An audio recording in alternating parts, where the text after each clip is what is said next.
Conclusion et programme d'action passés aux actes.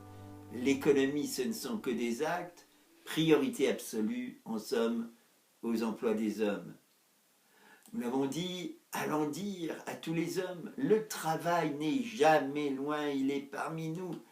On ne peut que se l'offrir mutuellement, en toute réciprocité. C'est l'emploi qui libère, c'est la dette qui a servi. Régler le problème de la dette ne dépend plus de nous. Par contre, multiplier les emplois, c'est bien notre affaire à tous. Tout le démontre. Nous sommes tous les vrais faiseurs d'emplois. Mobilisons-nous dès maintenant. Le paysage des 5 Seines nous a suffi pour constater et mesurer la puissance de notre soi-disant efficacité actuelle. Des Himalayas ou des océans de monnaie et de dette, selon le paysage. L'économie est noyée. Il y a paradoxalement trop d'argent en circulation. À chaque instant, on en crée pour des dettes, donc pas pour l'économie réelle, la vraie. En parallèle, toujours plus de chômeurs et de paupérisation des populations. Nous avons pu constater aussi la rareté des comportements solidaires pour la création d'un emploi, même si cela fonctionne. Il y a donc comme 2 circuits économiques, mais un seul est réel, l'autre que chacun peut maintenant repérer, est bien celui de l'illusion, de la dette et de l'usure. Pour exister, on est obligé de sortir du circuit réel. Mais tous les actes qui ne sont que tôt ou tard commandés pour le remboursement d'une fausse dette sont voués à être destructeurs d'emplois. Ainsi, l'économie est vraiment devenue schizophrène. Agir efficacement, c'est retrouver que la seule manière d'entrer dans la logique gagnante des échanges, c'est par l'emploi du travail de tous. Comme nous entrons de plein pied dans le circuit de l'économie réelle, cette étape d'entrée de passage ne se fait pas avec les coups de baguette magique que nous avons vus, abracadabra, comme s'il suffisait de créer de l'argent.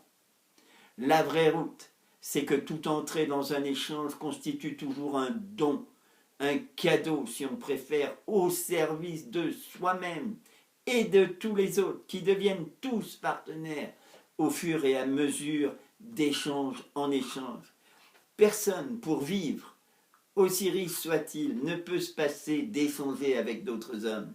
Et personne, aussi pauvre soit-il, qui ne dispose lui aussi de talent à donner. Il est vital de suivre cet itinéraire fléché par le service de l'autre et de tous les autres. Ne jamais sortir de la route par des illusions qui ne se maîtriseront jamais.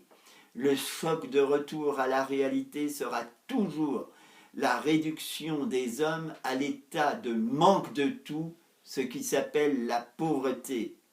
Et dire que tout cela est fait pour être en dette, mais d'illusion.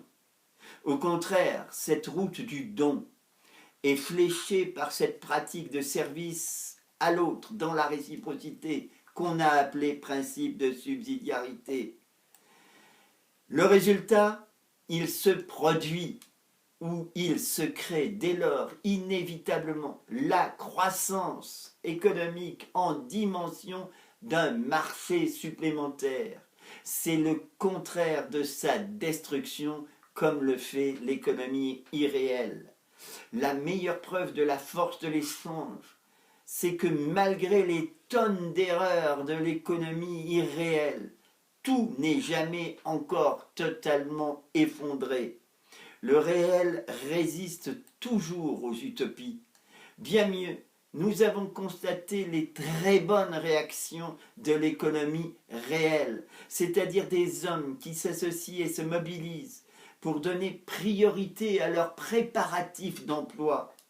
Une telle attitude est l'inverse exact des comportements de l'économie irréelle. Elle crée alors des millions d'emplois en pleine crise. Il est temps d'imiter ces exemples.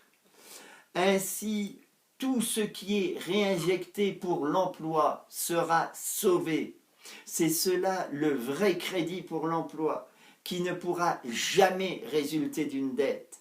Sans cet apport d'entrée à constituer, aucun emploi ne sera financé sainement. Répétons-le, entrer dans le monde des échanges par l'emploi, c'est la toute première étape, le moyen de rentrer dans tous les échanges suivants. Eux déboucheront sur la production. S'endetter ou s'employer, telle était bien la vraie question. Impossible dès lors de ne pas participer à l'organisation de cette première étape.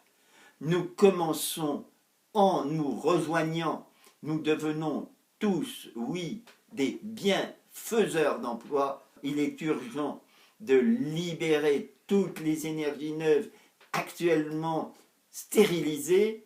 C'est la source de l'offre. Il est urgent de faire surgir des projets. C'est les vraies sources de la demande.